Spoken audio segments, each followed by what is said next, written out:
Hi Scorpio, this is your horoscope for March 2019. Thank you for joining me. It is a pleasure to be with you today.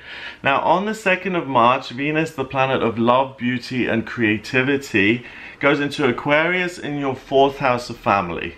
So you're going to be really family oriented. You're going to want to help and be of service to family members, which is great news.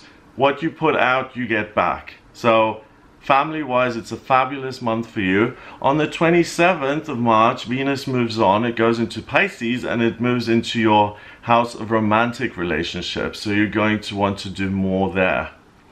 On the 5th of March, Mercury, the communication planet, goes retrograde. And when Mercury goes retrograde, it affects the way you think and it affects the way you communicate. Sometimes there are problems with, technical things like computers and emails and things like that. But the main thing is that there's a change in your thinking. Now, it joins Neptune, the water planet of dreams and intuition, your sun, which is your identity, the midheaven, which has to do with your work, and the moon, the most sensitive part of you, all of which are in Pisces in your 5th house of romantic relationships. So what you're going to put under the microscope and what you're going to really evaluate is this relationship. Am I giving more than I'm receiving? Am I being loved?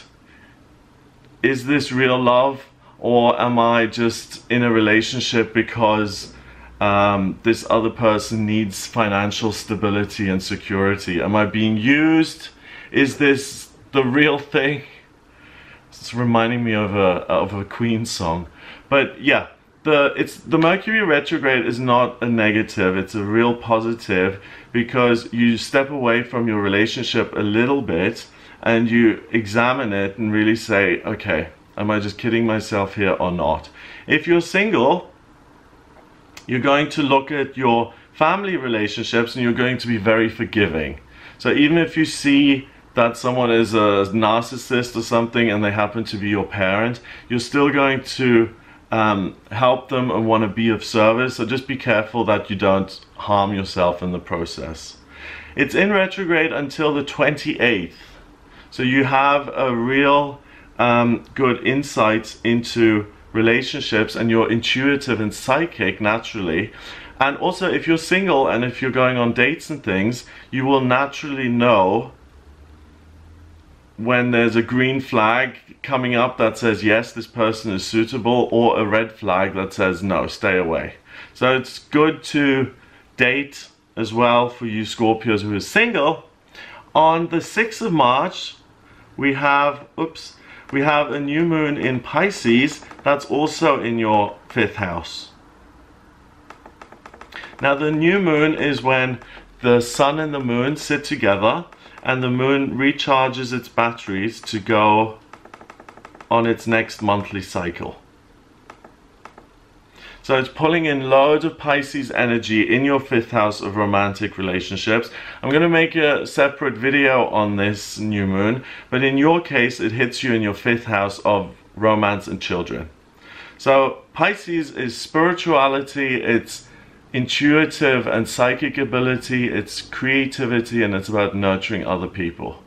So with this extra energy, you're going to have an even greater insight into what your relationships are about, if they're balanced and even, if you're being realistic, if they have value or not, and if you need to make changes or not. On the 7th of March, something really big happens. We've got Uranus, which is a planet that's got a very kind of chaotic path, and it's an outer planet that doesn't change signs very often. In this case, it's not going to change signs again until 2025, 2026, so 6-7 years. So Uranus is eccentricity, it's electricity, it's the miraculous, it's the unexpected, it's like taking a plug and putting it into a socket to make an appliance work. And it goes into Taurus, the sign of money, stability, creativity, sensuality, and it happens to be in your 7th house of relationships. So that Mercury retrograde in your 5th house of romantic relationships is really a blessing, because you get to look at what's happening, and Uranus then gives you the strength to deal with it. And Uranus is going to stay in your 7th house in Taurus for the next 6 to 7 years. So that's going to put some steel in your spine. And when it comes to relationships, you're really going to be able to address things that are usually quite painful and difficult. You know, if you've been in a relationship for 8 years and the fun and the love went out of it 4 years ago, or you still love that person but you're not in love anymore, and you just can't find it within yourself to leave, then Uranus gives you the opportunity to make practical changes to your life. If you're single and you're terrified of meeting people or on going on apps and things like that, Uranus is going to give you the strength to pursue the things that you want.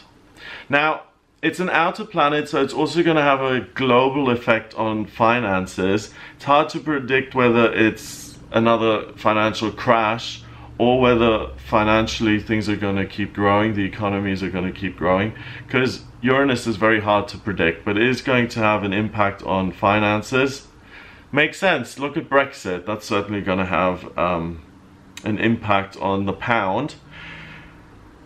Now, that's going to keep you busy, that energy, until the 20th of March, which is when there is a full moon in Libra, and that happens in your 12th house of spirituality. Now, the full moon is when the moon can relax and it showers us with its energy, it lets go, and it showers you with Libra energy in your 12th house of spirituality and spiritual strength.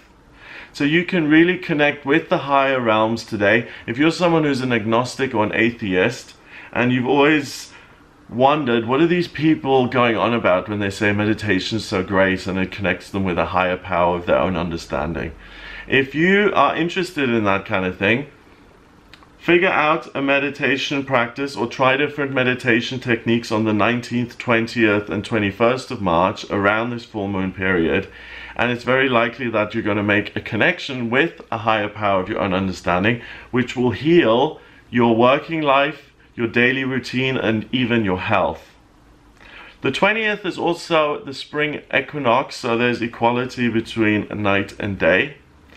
Spring has sprung, and the sun goes into Aries. So it leaves your 5th house of romantic relationships, and it now goes into your 6th house of work and daily routine. So instead of being focused solely on your romantic relationships and acquaintances and working relationships, you're now going to focus on work more directly, and you're going to try and improve that from the 20th of March onwards. So that becomes your priority now.